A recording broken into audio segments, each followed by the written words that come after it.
Updates at pinakahuling mga usapin sa mundo ng palakasan. Atin ang pakinggan dito sa Ang Pilipinas Ngayon.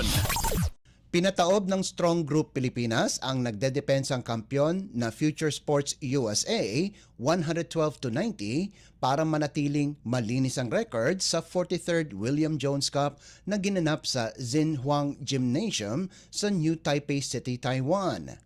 3 panalo na lamang ang kailangan ng Pilipinas para makumpleto ang sweep at makuha muli ang titulo simula pa noong 2019.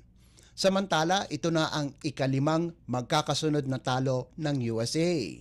Naging impresibo ang second half ng koponan ni head coach Charles Chu kung saan naghahabol ang Strong Group sa halftime 56-60.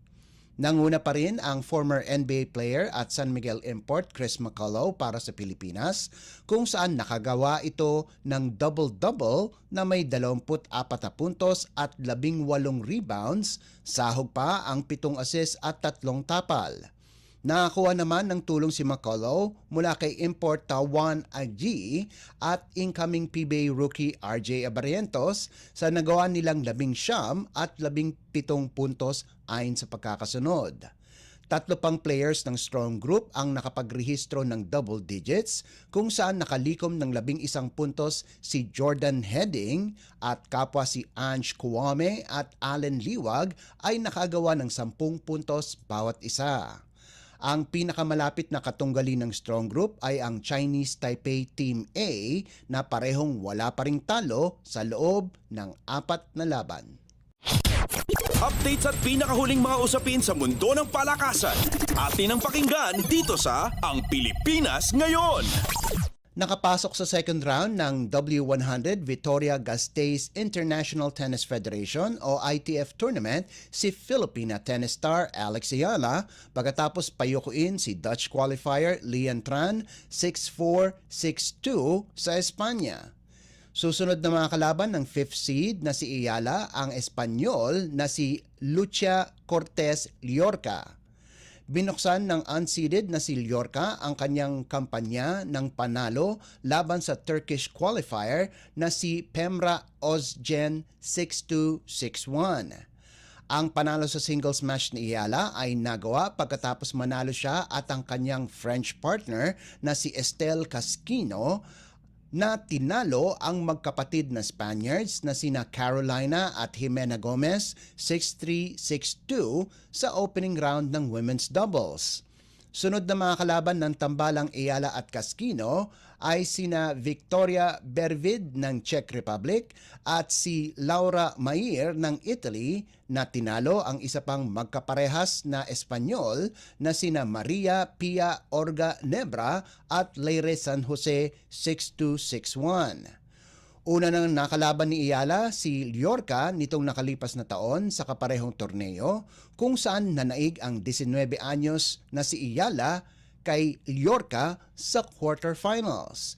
Ginagamit ni Ayala ang torneo para palakasin ang kanyang kampanya sa darating na US Open habang layunin ding makuha ang kanyang ika-5 singles at ika-3 doubles titles sa isang ITF event.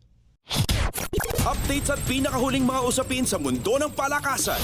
Atin ang pakinggan dito sa Ang Pilipinas Ngayon. Inaprubahan ng PBA Trade Committee ang ilan pang galawan ng mga players sa liga.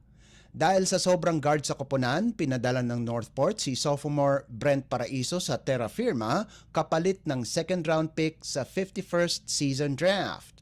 Maganda naman ang ipinakita ng Letran standout sa kanyang rookie year sa liga kung saan nagsilbi itong backup kina Paul Zamar at Fran Yu itong nakarang season.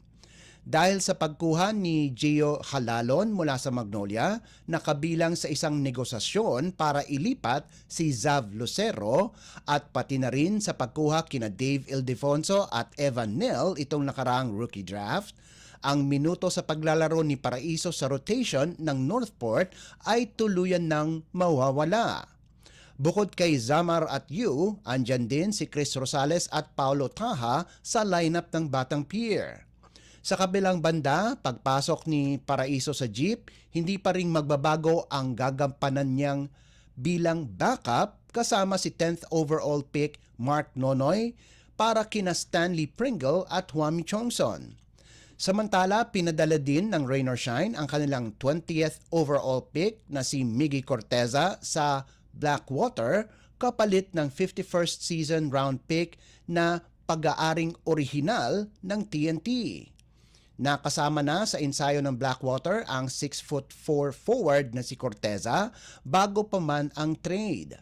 Susubukan ng standout ng College of St. Benilde na makapasok sa lineup ng Bossing na mayroon ng mga wingmen sa katauhan ni Troy Rosario, Christian David at Tyrus Hill. Samantala, linipat din ng Barangay Ginebra ang kanilang rookie picks na sina Didat Hanapi at Paulo Hernandez sa Terra Firma para sa Season 50 second round pick. Updates at pinakahuling mga usapin sa mundo ng palakasan. Atin ang pakinggan dito sa Ang Pilipinas Ngayon. At yan ang pinakahuling balita sa larangan ng palakasan. Para sa Radyo Pilipinas World Service, ito po si Leo Magpayo. Magandang araw. Updates at pinakahuling mga usapin sa mundo ng palakasan. Atin ang pakinggan dito sa Ang Pilipinas Ngayon.